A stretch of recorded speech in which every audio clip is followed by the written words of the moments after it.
On a sunny early summer's day in Zurich, a handful of its residents have made their way to Badi Enge, one of several bathing houses situated along the waterfront, offering decks for sunbathing, bars, and even saunas.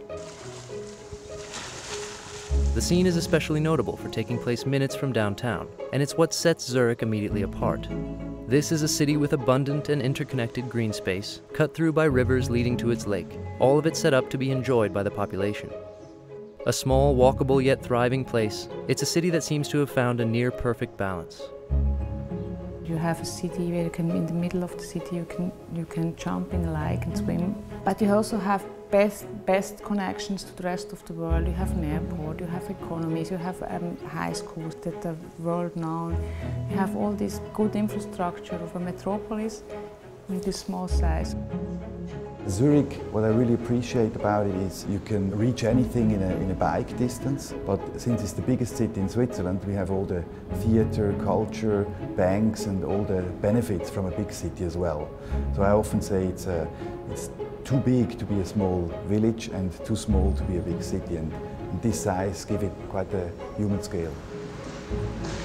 Though small, Zurich is growing, and amidst this the government is working to maintain, even enhance, its quality as it spreads outward. In the west of the city, where much of the development is going on, there's a focus on stocking it full of cultural institutions and making space available to the creative community who might otherwise be forced out by high rents. The Löwenbräu Art Complex, due to open this year after extensive construction and renovation, will house everything from the Zurich Kunsthalle to residential and office space. It's one of a number of projects turning old industrial space into mixed-use facilities for residents. Sustainability or sustainable city also means not just ecologically sustainable, but also socially and economically, of course. So a big project will be to allow other industries, like the creative industries. There are a lot of firms and small enterprises, to give them space to live and to work. Zurich already boasts a high proportion of quality cultural institutions. Its opera, renowned museums like the Kunsthaus, and dozens of others both private and government-run. What's special here is a real respect for such institutions on the part of the population, and its willingness to fund them.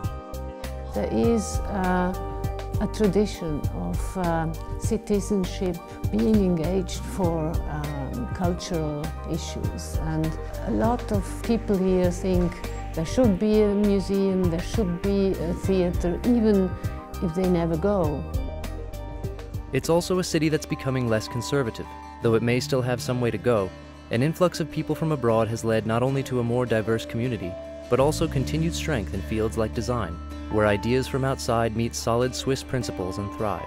Small retail and design ventures can do very well here. That's one of the luxuries in Zurich. When you find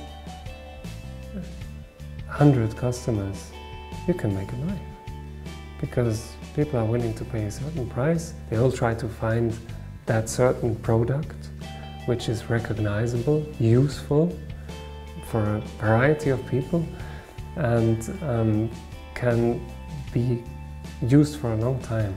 That's something really Swiss. As a result, there's more to Zurich retail than the big luxury brands along the Bahnhofstrasse. A growing group of young people have started shops like the concept store Townhouse in the Old Town, and their second venture, menswear store Pellicamo. The core of the brand is very close to what Zurich people like and want to buy. It's like classic, but with modern elements. It's always a very high quality product, but we use like funky and interesting colors and a good cut, so I think that's very typical for Swiss.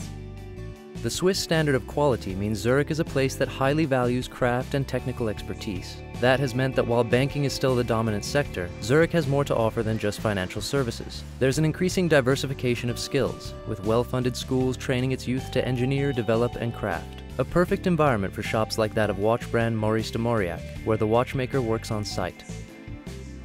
The schools get a lot of money because now the technology is very important, and people see skilled work pays off.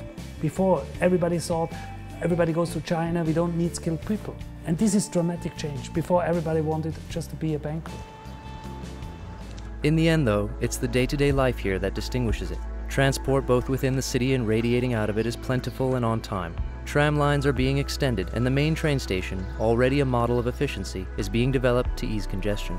Zurich's airport is world-class and easily accessible. An increasingly interesting food scene has seen new restaurants opening up. At the Viaduct Market, rows of fresh produce and fine ingredients attest to the quality of food available.